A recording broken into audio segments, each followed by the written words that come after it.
You've heard the line, 2 is better than 1. That's especially true when you're looking for a brand new BMW. Hi, I'm Danny McKenna with McKenna BMW and South Bay BMW. With 2 stores, BMW is sending us twice the inventory. In fact, we have the best supply of BMWs we've ever had this year. You want to drive the ultimate driving machine? Visit McKennaCars.com for a location near you. We can handle the process over the phone, or you can come to the dealership and kick a few tires. Remember, McKenna BMW on the 605 or South Bay BMW off the 405, where 2 is always better than 1. Sweet tangle apples, apples so good they make you smile. They're crisp, they're juicy, and the flavor's just right. With a taste of citrus, honey, and spice. Sweet tangle apples, ask for them by name. When you taste that healthy, crispy crunch, you'll know the other apples aren't the same. Sweet tangle apples, apples so good they make you smile. Mully and Hall. Live and local. Chicago sports talk for your morning on 670 The Score.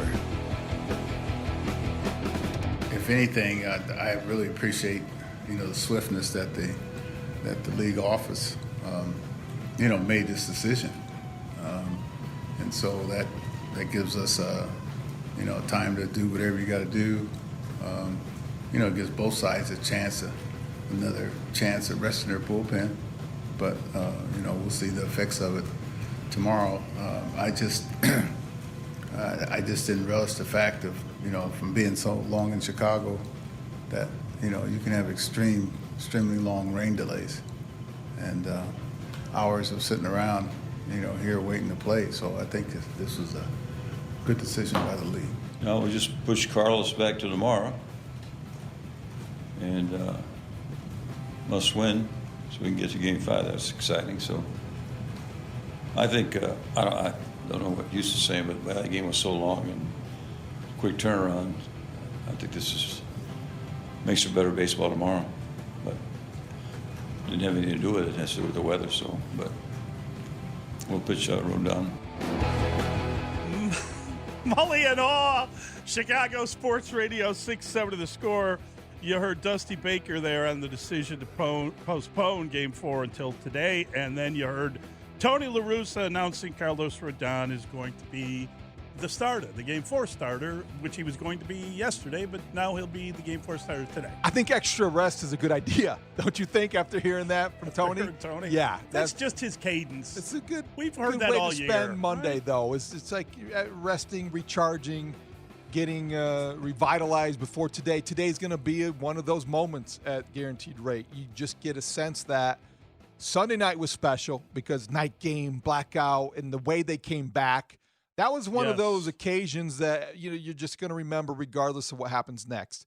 Today can be another one of those. Today can be one of those days where the fans become part of the story, the part of the game. And I think they affected the game on Sunday night. They can do it again today.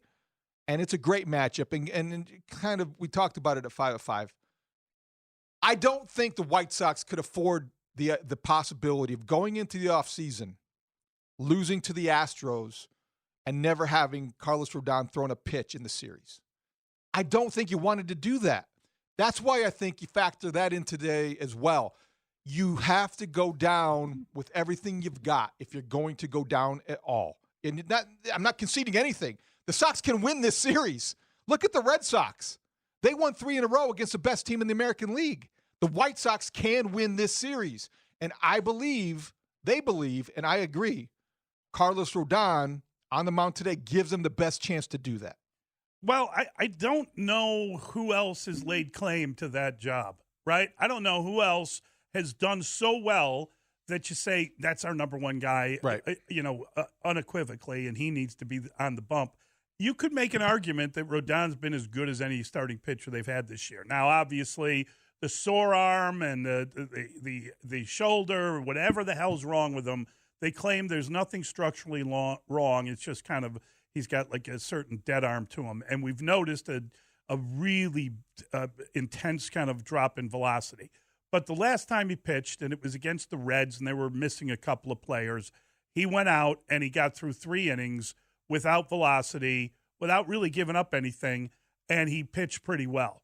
So I don't know if that's what you're looking for today, if you can push it a little harder. I think if you see the lack of velocity, that you're not going to, the guy throws an unbelievable slider. Right. So what's made him so great this year is that as games have gone on, I'm talking about when he was at his best, as games went on, he started upping his velocity.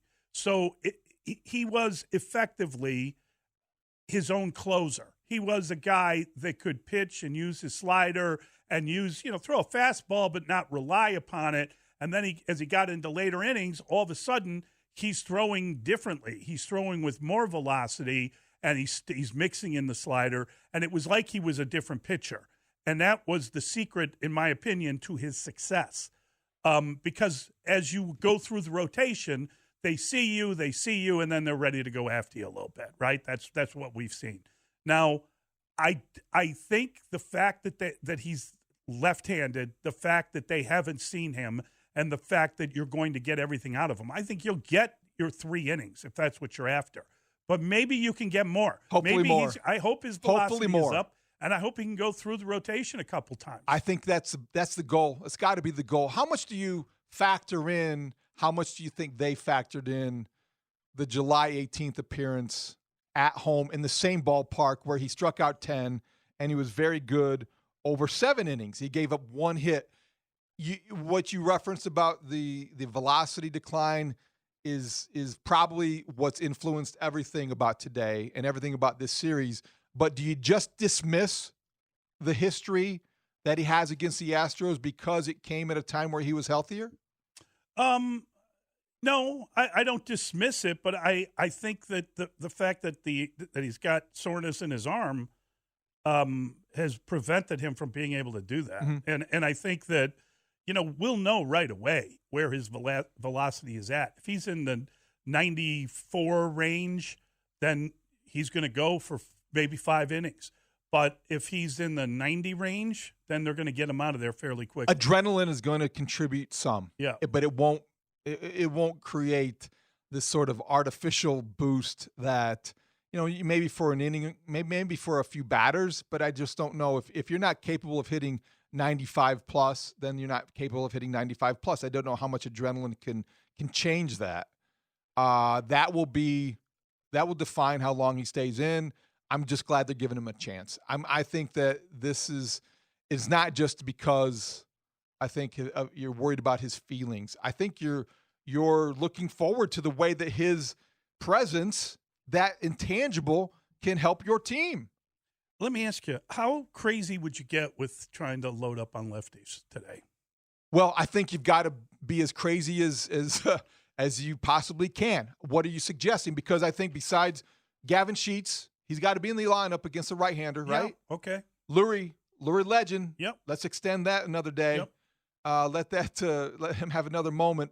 Where else would you suggest tinkering? Well, I mean, if you wanted to, and I'm not suggesting you do this, but if you wanted to, I mean, obviously you're going to stick with Tim. You're going to stick with Louis Robert. You're going to stick with, I'm just going through in my head the, non-switch hitters. I mean, you could conceivably, and I'm not suggesting they do this, but you could put Gavin Sheets in right field.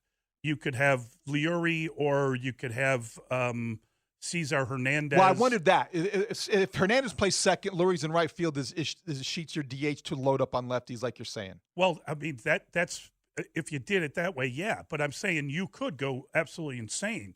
You could have, a Grandal be your DH, and you could have Zach Collins be your catcher. I don't either. I don't think you want to do that today. That's why I'm asking how much. No, I don't think you want to get that crazy. Okay. Because imagine, beyond the but you're okay. Are you okay with Gavin Sheets as your DH? With Hernandez at second and Liuri in right field. That may be your best lineup today. And then bring in Engel instead of the other way yes. around? Well, let's hope they don't bring in Engel to pinch hit. But you never know. Well, I think I'd prefer Engel pinch hitting and going into right field than moving Liuri in a late inning situation into right field. Let's just say this. If there's a right-hander on the mound, I don't want Adam Engel pinch hitting. I think I do want him in right field if you're protecting a one-run lead. Yeah, I'm with you. your mindset of loading up with lefties with the Hernandez, Lurie, Sheets combination, to me, is a smarter way to go than if you are suggesting Zach Collins, Grandal, and Lurie and Hernandez. I think Gavin Sheets has got to be in this lineup over Zach Collins, and I don't think you want to risk the defensive issues that Zach Collins may create behind the plate. You've had some defensive issues behind you the have, plate but you anyway. you don't feel better about him if they're Grandal, but you have to. That's your best lineup. That's your A live lineup. with it if it's Grandal. Yeah. Yeah, because Zach Collins isn't markedly better or known to be better defensively. No, he's worse. Exactly. But that's what I said. How crazy would you want to get? I mean, if you put Gavin Sheets in left field, then you could choose your second baseman. You can move Lurie if you really – I mean, if you wanted to, you could go nuts. Yeah, I don't think today is the day you want to but, boy, that's different, Tony. I don't think you want to go with what has got you here, play the percentages. And if you're talking about Zebi Savala, then I think that would be different if he were on the roster and give you a chance to maybe shut down a running game or shore up your defense. But that's not the reality. We got a texter checking in, and he says, Mully, don't you ever mention Zach Collins in a playoff game again. I listen, all I'm pointing out, and I'm not, I want nothing to do with that. I didn't want him on the roster, if you must know. But the fact is, I just am looking at ways of loading up on left-handed hitters. And I was asking David how crazy you could get and would you get. And obviously, again, here we go. Well, you know what's going to happen Collins, now. all capitals. No! You know what's going to happen now. Right. Pinch hit home run, Zach Collins, bottom of the eighth. Let's go. To give the Sox a one-run lead that Liam Hendricks is going to protect in the top of the ninth, and then they're going to go back to Houston. Myself and the texters would be delighted. Yes. Everybody delighted. would. There's a moment. Somebody's going to have it. Would you have thought that was going to be the Lurie Garcia game on Sunday night? No, not really. He had 5 home runs this year. I know people say Grandal's homer was bigger. Grandal had 5 home runs in the past month. You figured he was going to run into one at some point, right? Sure. But who had Lurie? Who had Lurie being that guy? I think I predicted it. Okay, no, I did not. No, I did not. All right. But I love that Lurie did that. The playoffs provide opportunities for role players to steal the spotlight. That's the beauty. That's why we love October baseball. That's what could happen today, starting at 1 o'clock. Can't wait. Can't wait. Yeah, it's going to be a lot of fun. And I look, it's insane to want to see Lance McCullers Jr., given the way he's pitched against the Sox this year, given the way that he had an off day. So I'm sure he's done a lot of personal grooming, given the way he's going to show up on the mound. A lot of good salons in Chicago. That's what I'm saying. You know? Yeah, he's really going to have done some work. But, he's got to shave that beard down just right. And get those locks flowing. But I think when I look at him, as much as I don't want to see him, I would rather see him here now than there then. Because if you do get to it, if you get to a Game 5, and I'm not saying they're gonna, but please God they do. Yeah. If they do, not only are you facing your third elimination game, they're facing an elimination game. They're at home, and they don't have their best guy. Right. That's the key point. And plus, you just saw him. You saw him on Thursday. You see him again today. There's got to be a carryover effect. There's got to be – he was dealing, and he was dominant and good for him. But this is a different environment. He's going to be uncomfortable. He's going to be uncomfortable hearing na-na-na-na. He's going to be uncomfortable looking around at all those black T-shirts. He's going to be uncomfortable in that environment, as uncomfortable as he could possibly be. And maybe he'll walk you. And because we know that he can. The numbers say that he will. Maybe you've got to be selective, as aggressive and as excited as you're going to be for every Sox hitter. They've got to be patient and disciplined as well, because he will put you on first base, and that's as good as a hit. And you got to be selective, and then that's the recipe today. That's the approach you've got to take against Lance McCullers.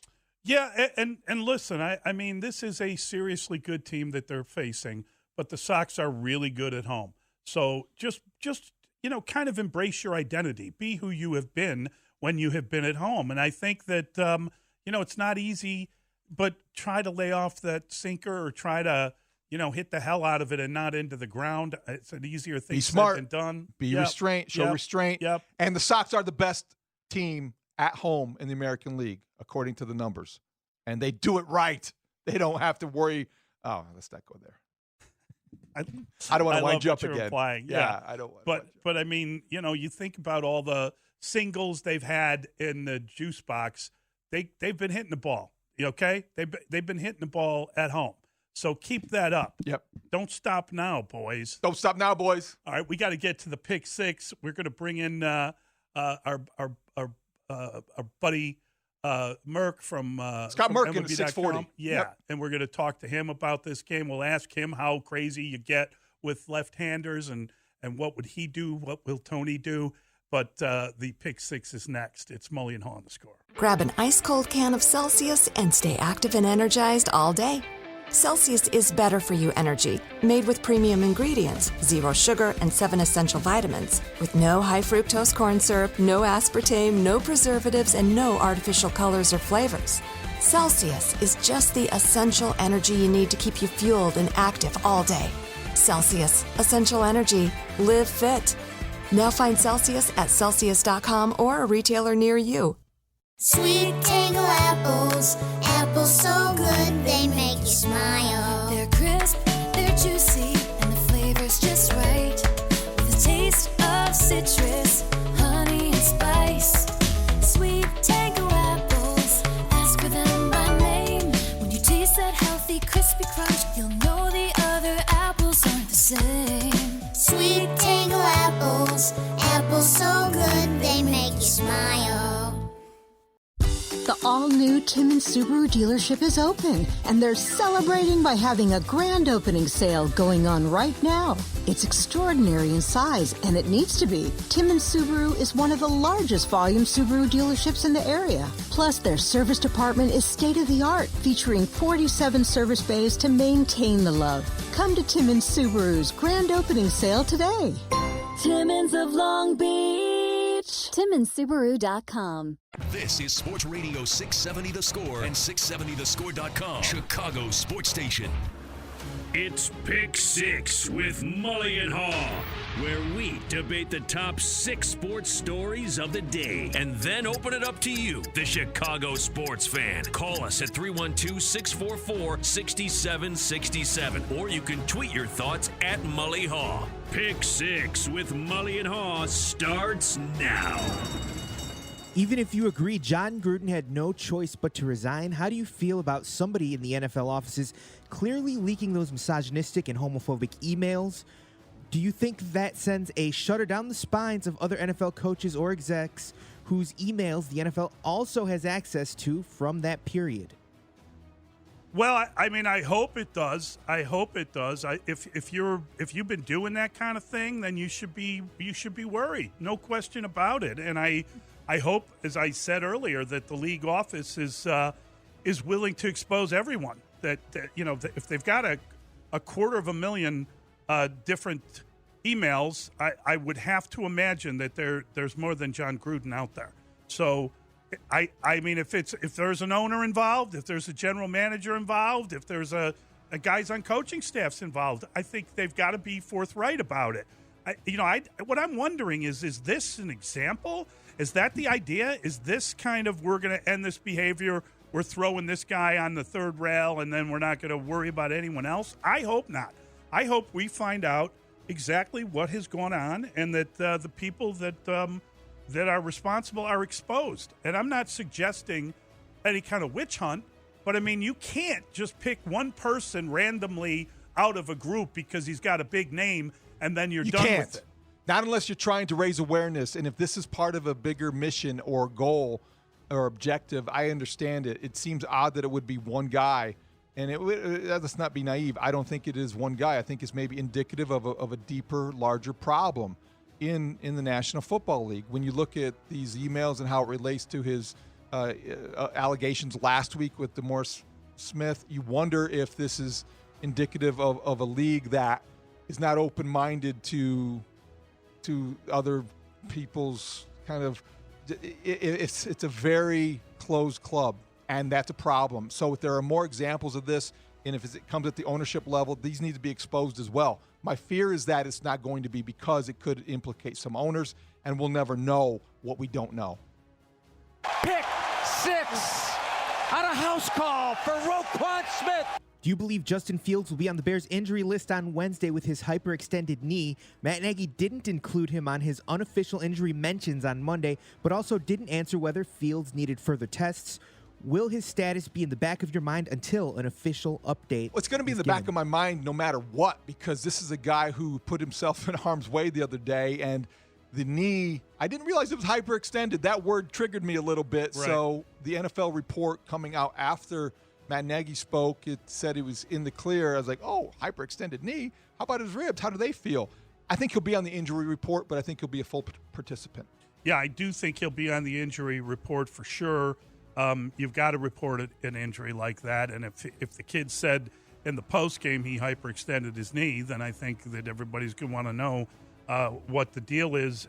It's interesting that the report is already, oh, he's fine, nothing to see here, move along. Yeah.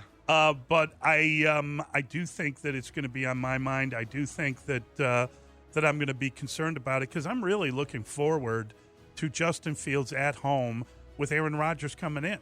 I mean, I know that's insane to say, but I feel, I'm not saying that Justin Fields is going to outplay the guy. I just feel like the Bears have a formula now, at least of how they can succeed. And that kind of excites me. And I think that the Packers are probably as vulnerable as they've been in a very long time.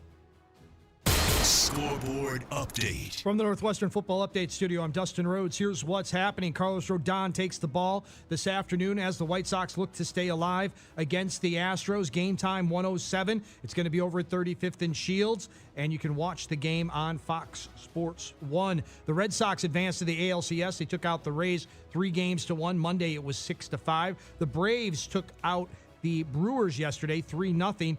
Jock Peterson, a 3-run pinch hit home run with an Anthony Rizzo bat. Game 4 in that series, 4:15 today. Giants shut out the Dodgers 1-0. Giants lead that series 2-1. Evan Longoria homered. Game 4 is today, 8:07. First pitch. They heard the guys just talking about it. The Bears will be off today, back at work tomorrow, and we'll find out exactly what Justin Fields' status is in terms of the injury report. Week 5 of the NFL season wrapped last night. Ravens rallied from 25-9 down. In the fourth quarter, they forced overtime and won it 31-25. Huge night for Lamar Jackson. 4 touchdowns and over 400 yards passing. John Gruden resigns as Raiders head coach, and the NHL opens tonight with a pair of games. The Blackhawks open up the season Wednesday in Colorado. Football returns to Wrigley Field November 20th when the Cats host Purdue. You can get tickets. They're on sale. Cubs.com/football. The pick six for Roquan Smith. What coordinator is having a better year for the Bears? Offensive coordinator Bill Lazor or defensive coordinator Sean Desai? With the schedule toughening, whose challenge is greatest? I really liked Olin's answer when we ran it by him yesterday, where he said that because the money is put on the defensive side, that Bill Lazor has done the better job with what he's had, as opposed to the amount of money put into that front seven. But I honestly believe that the guy that's having a better year is Sean Desai, and the guy that has the greatest challenge is Sean Desai, because the Bears aren't going to win if they give up these big plays. The Bears aren't going to win if they stop playing the kind of defense and they stop rushing the passer in the fashion in which they have. And that challenge is going to get greater because, Aaron Rodgers beats the Bears as a pastime, just as a hobby. And he's a guy that can get the ball down the field and can do some really dangerous things because of the accuracy of the arm and how good he is. And like any quarterback, the way to get to him is to get after him. So I think that I think that's a greater challenge than holding the ball when a team is down a couple of defensive stars. Love Olin, but respectfully disagree. I think Bill Lazor deserves credit for what he has done and maybe doing more with less and taking a less is more approach, if that makes sense. But they're still not scoring points at the level that you need to score points to win in the NFL. Whereas Sean Desai, let's not forget, you talk about the resources with the front seven, absolutely true. But look what they didn't have in the secondary. Look what they didn't have opposite Jalen Johnson at corner and at the nickel position, and how bad of a start they got off to in L.A. with the safeties. This is a defense that has learned from its mistakes. gotten better gradually each week, and now is a top 10 defense playing up to its potential, leading the NFL in sacks, scheming ways to get Khalil Mack single blockers, finding ways to use DeAndre Houston Carson as an example, as a sixth defensive back, because he can cover half of a field and he can make interceptions like he did the other day. They're being put in positions to succeed. That's coaching. That's why Sean Desai's having a better year. Pick six. What team benefited the most from Monday's postponement? How easy or hard will it be to duplicate Sunday night's atmosphere at Guaranteed Rate Field during a day game? This is an easy one. The White Sox are the ones that benefited from the day off. I think the White Sox got a chance to regroup, recenter, refocus. The Astros did too. But I just wonder if you were going to get a weary White Sox team without the chance to get Michael Kopech. I know he didn't have a good outing, but if he's available now, your bullpen is it has a day more to rest. Your bullpen's better than the Astros bullpen. And also it gave Dusty Baker an extra day to fall for the trap. Because if you're going to face Lance McCullers, you want to do it at 35th and Shields, and Dusty is delivering him on a platter. Yeah, careful what you wish for, but I'm with you. I think that Dusty has fallen for this trap. And again, I think it will only pay off if you get to a Game 5 in this series. But I feel good about it. I'm pumped up about it. I think this has helped the White Sox. A pick six to end the half. Astros manager Dusty Baker responded to Ryan Tepera's allegations Monday this way. He can say what he wants to say. I never even, heard his name before. We played the White Sox. Nah, man. I'm not bothered at all by it, really, because most of my life they've been talking stuff on me anyway. You know what I mean? So. Let them talk. Will this issue impact Game 4, or was it just something to help pass a rain delay? Yeah, I think it's just to pass a rain delay. I mean, I honestly, I'll talk about this all day, but I'd rather talk about confronting John Cusack with the fact that he shouldn't be at a Sox game. I thought that was hysterical, and he pushed back, and he was mad about it. I laughed at that whole idea. It's just stuff that happens when you're getting through a rain delay. We are missing stories, so we're jumping on what Ryan Tepera said. And, I believe Dusty doesn't know anything about him. That's cool. Rainy day stories are great. Yeah. I mean, you mentioned those two. How about the Kane guy? He was on our station yesterday. The Kane guy is awesome. Awesome. So bring on more of those kind of things. But Tepera, lobbing those accusations without a ton of evidence except for the past. And everybody is going to have those suspicions about the Astros, whether Ryan Tepera amplified them or not. But the fact of the matter is, the Astros numbers at home and on the road, very similar, nearly identical. I get it, but come on. Who do you like more, Kane guy or Cusack? Oh, I'm a big fan of both. Okay. Pick six. Any suggested lineup changes for the White Sox now that the Astros are throwing Lance McCullers Jr.? Come on, Serendipity is one of my favorite movies, Oh, Molly. God. All right, so let's talk about suggested lineups. I think that with McCullers on the mound, you got to go lefty heavy. Gavin Sheets is going to run into one. He's your DH. Lurie Garcia, Lurie Legend's got to be given a chance to extend the legend another day. Right field. Cesar Hernandez, second base. Shore up your infield defense. That's the way I would go. Lefty, lefty, lefty. Yeah, that sounds right to me. I mean, I would not go so far as to put Zach Collins on the field, but I would definitely kind of load up on lefties, and by that I mean Sheets over Vaughn, and Vaughn hopefully comes in and hits a huge pinch hit homer later in the game. All right. That's all I'm after. That's all? So you're good with Cusack. You like him? Yeah. Okay. I like Cusack. Wait, I know you want to go that direction. We go that direction. I'm not going I'm any a Cusack direction. guy. That's all right. I ran into him one time. Did I ever tell you that story? I have a rapport with him. I ran into him outside the Sox clubhouse years ago. What was your Cusack experience? I was shooting pool up at a place on Sheffield's with a couple buddies of mine, a couple of Southside guys, and he came up and he wanted to play pool, and he said, "Hey, are you guys drinking what's a cranberry juice drink with like grapefruit? What is that drink called?" He's like, "You guys drinking Sea Breeze?" Whatever it was. And we just looked at him, and he's like, "I'll give you each 3 Sea Breezes if you just get off the table." And we'd been running the table half the night, And one of my friends said something rude to him. Basically said, walk Altuve. And then next thing you know, the bouncers are kicking us out so he can shoot pool. Well, I'm sorry you had a bad experience with John Cusack. Just say that Mine happened. has been better That's than that. Real. I was a young man. We're and Twitter I never buddies. forgot. So I have no problem with John Cusack. Tell him he owes me some sea breezes. I'll let He you know. never I'll let paid him off. know. He'll be terribly offended by that. Good. And Good. Tell him to stay away. I can't believe you're siding with the thought police telling people how they should root. Goodness sakes. Don't get me going. All right, let's talk to Merck. I just didn't like that whole event that happened in my life. It's Mully and Haw, Chicago Sports Radio. 670 The Score. This is Sports Radio 670 The Score and 670thescore.com. Chicago's sports station. Probably some, but Tapera was good to pitch the next inning.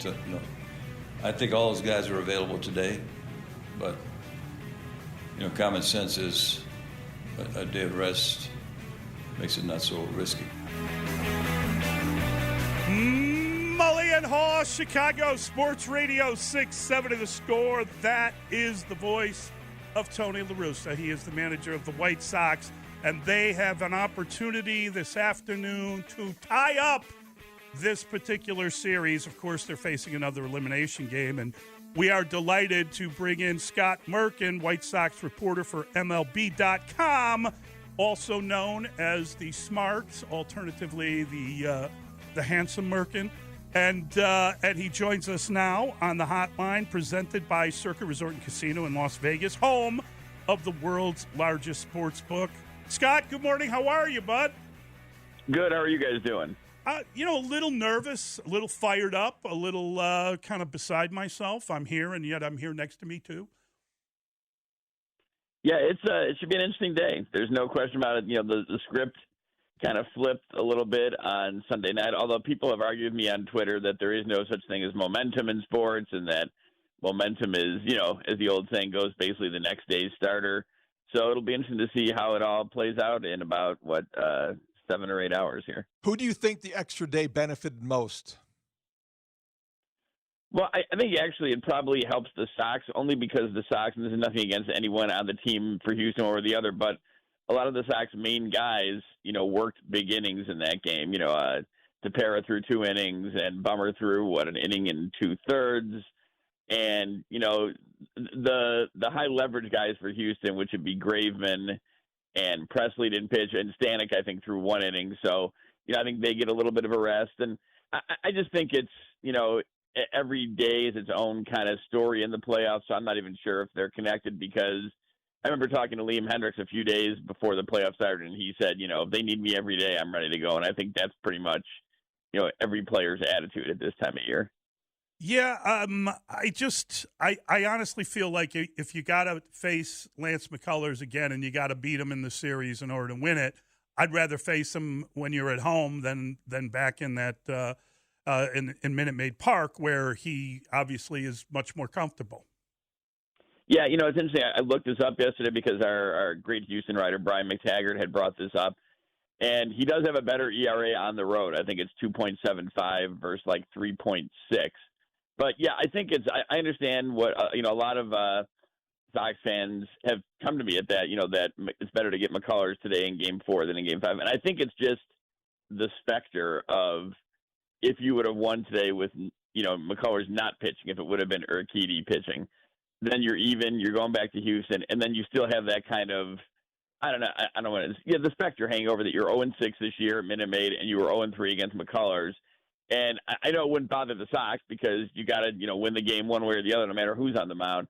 But I think just the objective, or the fan objective point of view is, okay, well, you knocked one of them off already because you beat McCullers today, and then you go tackle, the 0-4 in Minute Maid tomorrow. So I think the bottom line is, and this is a true point, you got to beat McCullers one way or the other. You got to win a game that he starts, right?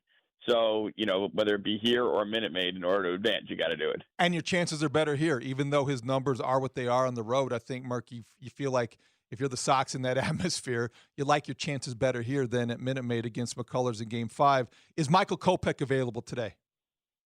Not what Tony La Russa clarified it yesterday. It was my mistake, actually. I heard him wrong the first time. But, no, he threw 47 pitches on Sunday. So I think he would be available in a Game 5, but he would not have been obviously available yesterday if they played. And according to Tony La Russa, he's not available today. So look for him. If there is a Game 5, then he would be ready on that one. What would you do lineup-wise? I mean, how would you respond to the idea of loading up with left-handed hitters? I mean, again, I think you go with what's got you there. So, I mean, the lineup worked on Sunday night, and that's with Gavin Sheets at designated hitter and Leary Garcia in right field and Cesar Hernandez at second base. So I think I'd stick with it. I think there's a tendency, and you sometimes see this backfire, to overanalyze when you get to the playoffs and try and figure out, that one step pass when you don't need to. And I think, good managers like Tony La Russa and Dusty Baker and everyone else figure out that you go with what got you there. And you can make tweaks here and there, obviously. There's no question about that. You don't just say, well, this isn't working, so we'll just leave it until it works. There's not enough time to do that. There's no, as you would say throughout the season, oh, it's August or, oh, it's July. There's plenty of time. There is no plenty of time. The Sox lose today and they're done for the season. And Houston loses 2 more games and they're done for the season. But I think with the lineup they had Sunday worked very well. And, they're a great team at home, as are most really dominant teams. I think, Mully, Dave, you guys know that. I mean, in sports in general, most of your dominant teams are better at home, right? That's why they call it the home field advantage. They don't call it the road advantage for the most part. So I think you just play off that and trust what you have in this, big game this afternoon. Is there any doubt in your mind that Yasmani Grandal intentionally put himself in the middle of that and tried to interfere with that throw? Yeah, I can't say there's no doubt in my mind. I mean, I think that, whatever works, and that was it. It's an interesting rule to me, though, because, from what I understand it, and I don't have the specific one in front of me, but I mean, the runner establishes the baseline, right? So or the base path, when he's running. So why not always run like halfway between, the mound and first base or until you get close? So I wouldn't say that he intentionally did it, but I would say it worked out very well for the White Sox. Although I will add that they were already winning in that game, right? That they'd already, I think Jose had already drove in the go-ahead run, and that just added to the rallying. And it's not like it led to 6-7 runs. It just became a talking point because of the weird way it turned out and the weird rule. But I think the biggest story in that game after they came back from a 5-1 deficit, when, let's face it, things did not look great and things looked like they were coming to an end, was the bullpen. Was it Kopech, Tepera, Bummer, Kimbrel, and Hendricks, 16 straight against one of the better offenses in all the game right now. It's funny because I think to myself that Ryan Tepera, what he said is just it's a rainy day story, right? It's a good rain out story and it's a lot of fun, but it also is a reminder that you're going to be perceived a certain way if you are caught doing something, pretty wretched. And, we know the Black Sox scandal still is mentioned. Every once in a while you'll hear some reference to that. And I would imagine that the Astros cheating scandal is going to be mentioned for 100 years. Yeah, I think whether it's right or wrong, it will be mentioned as long as that core is there, and that core has been extraordinarily successful. There's no question about it. But, in the same sense, I think the story of this series is just what's ahead of us the next couple of days. White Sox need to win 2. They've gone 0-3 against McCullers and 0-6 in Houston, and they have to break both those streaks. And Houston needs any kind of one win to go to their 5th straight ALCS. So above everything else, like you said, that went on during post-game, was talked about post-game Sunday, and it was talked about during the brief, media access with the rain out yesterday. That's what really matters today and possibly on Wednesday. Mark, what did the Sox learn from facing McCullers in Game 1 that they can apply today? Well, I think, and this has been brought up by other people too, I think, I believe he led the league in walks, and I don't think he walked a single White Sox hitter in Game 1. So I think you got to try and make him work as much as possible. Again, don't go against your plate approach just to, get his pitch count up, but, do what makes it successful. But I think you got to kind of, feed off that. But I mean, he's a ground ball guy, and he's done a great job of shutting down the White Sox in the 3 games. So, they have plenty of tape to view of him. This will be his 4th start against them this year, which is kind of rare for, an AL West, AL Central opponent. But I think, see if you can get him to issue a free pass or 2 to give you a shot out there. Mark, we talked earlier about the extraordinary season that Carlos Rodon had, and obviously the idea of being a great slider pitcher, but having that velocity kick in as the game went on. Are we going to know how long he's going to be able to go from like the first fastball? How will you be evaluating him when he gets on the mound? Yeah, I think more than the first fastball, it's results, right? I mean, his fastball, according to StatCast, was down on average about 4 miles an hour, I think, in that game against the Reds. But, you can say all you want about his fastball, but he gave up 1 hit and 5 scoreless innings in that game, right? So, that's the result. If he's throwing 45 miles an hour and doing that, well, then that got the job done, right? You don't get penalized afterwards because his velocity wasn't at 95 like it had been all year. So now Houston is a different lineup than what the Reds had that day, and that's not taking anything away from what Carlos did that day. But it's one of the better fastball hitting lineups in baseball. So it'll be interesting to see how he matches up. But I think it's a good start for him. I heard a little bit of the mic'd up part that the Sox had, or I guess it was either from the Sox or MLB, where at the very beginning he was talking to Lucas Giolito, and he was saying, this is what I was waiting for. This is what I wanted to see. I'm paraphrasing there. But, he's been around a while, and this is going to be a very cool moment for him to actually finally get to pitch in a postseason with a team that took a while to get there while he was with them. And now when he's healthy this year, he's been one of the best starters in baseball. He will arguably finish, top 5 in the AL Cy Young. And it's understandable that, as he explained to us the other day, that he had a little bit of soreness or fatigue in that shoulder. He had 42 1/3 combined innings over 19 and 20 combined, not each year combined, including 7 2/3 last year. And now he's up to 132 2/3 this year. So you had that kind of increase in workload. It's going to, make a difference ultimately. But he sounds ready to go, and Tony La Russa and the team believes he's ready to go, and it should be a really good matchup between him and McCullers. Great stuff, Scott. Great catching up with you. I'm really fired up to watch this game today. Really enjoy yourself, Merck. Okay, take care, guys. Thanks. That's Scott Merck and MLB.com. Man, Carlos Rodon has been waiting a long time for this moment, and I think he's ready to meet it. I really think that this is the right guy in the mound today. Yeah, I got no idea. But I'm not sure I do either, but I think it sounds good. Sounds great. And you want to believe it. You want to believe it. Oh, my God, do I want to believe it. I mean, listen, if he wants to throw a no-hitter, I'm on board, okay? Let's get that straight. Mully and Haw, it's Big's time next on Chicago Sports Radio 670 The Score. The all-new Timmins Subaru dealership is open, and they're celebrating by having a grand opening sale going on right now.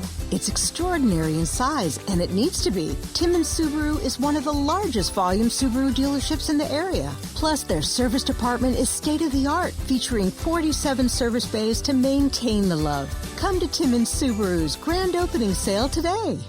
Timmins of Long Beach. TimminsSubaru.com. Sweet tango apples, apples so good they make you smile. They're crisp, they're juicy, and the flavor's just right.